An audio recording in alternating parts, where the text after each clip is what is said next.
क्या हुआ निखिल? इतनी दूर से क्या इशारा कर रहे हो? कुछ समझ नहीं आ रहा है। ऐसा कहकर नंदिनी कार्यक्रम देखने में लग गई। निखिल, पागल हो गए हो क्या? इतनी भीड़ में इस तरह का क्या कर रहे हो?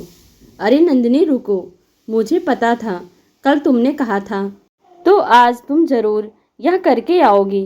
क्या किया है हमने? निखिल, आज तुम्हारी दोनों भवों के बीच तुम्हारे ललाट पर मैं सुशोभित हो रहा है, लेकिन तुमने दोनों भवों के मध्य मुझे नहीं रखा, किनारे रखा है। ये गुस्ताखी की है तुमने। बस उसे ही ठीक कर रहा हूँ।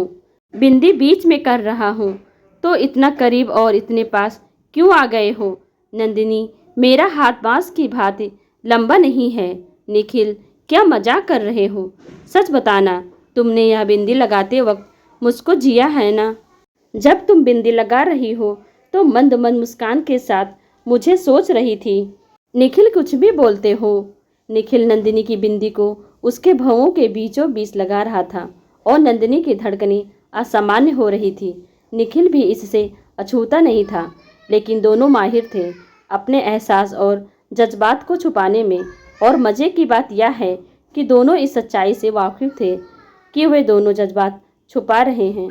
घर जाकर नंदिनी ने उस बिंदी को जोर से पकड़कर अपने आगोश में कर लिया। फिर उस बिंदी को आईने पर लगाते हुए कही, निखिल जी, अब इस आईने पर विराजिए और हाँ, आंखें बंद रखना, सोने जा रही हूँ। अगली सुबह नंदिनी सोच रही थी कि कितनी ताजगी भरी हुई ये सुबह और आत्मिक सुकून सा लग रहा है।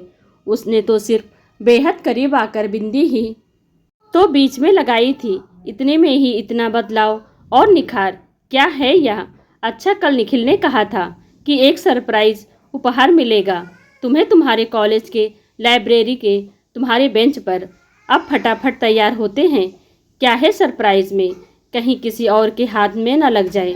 दरवाजे पर ताला लगाने ही वाली थी कि फिर वापस अपने कमरे में आई और आईने से बिंदी निकालकर मुस्कुराते हुए अपने माथे पर लगा ली और लाइब्रेरी की ओर भागी। उसने देखा उसकी टेबल पर एक पैकेट था। उसमें एक पर्ची थी, निखिल की लिखी हुई। निखिल ने लिखा था, इस जन्म में यह तो संभव नहीं हो सकेगा, लेकिन इस स्केच के द्वारा ही मैं अपनी भावनाएं व्यक्त की है। अब उस स्केच को नंदिनी ने देखा। वह निखिल की बनाई हुई स्केच थी, लेकिन उस स्केच में जिसके लिए निखिल ने पहले ही लिख दिया था कि नंदिनी, यदि तुम्हारी भावनाएं स्केच को देखकर दुखी हो तो तुरंत फाड़ देना और हमें माफ भी कर देना। लेकिन उस स्केच को देखते ही नंदिनी की आंखें भर आई और उसने इस स्केच को सीने से लगा लिया।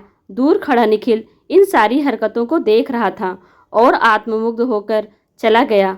उस स्केच में निखिल ने नंदिनी की छवि पर लाल बड़ी बिंदी और मांग में सिंदूर भरी थी और लिखा था, एक संपूर्ण रमणी नंदिनी।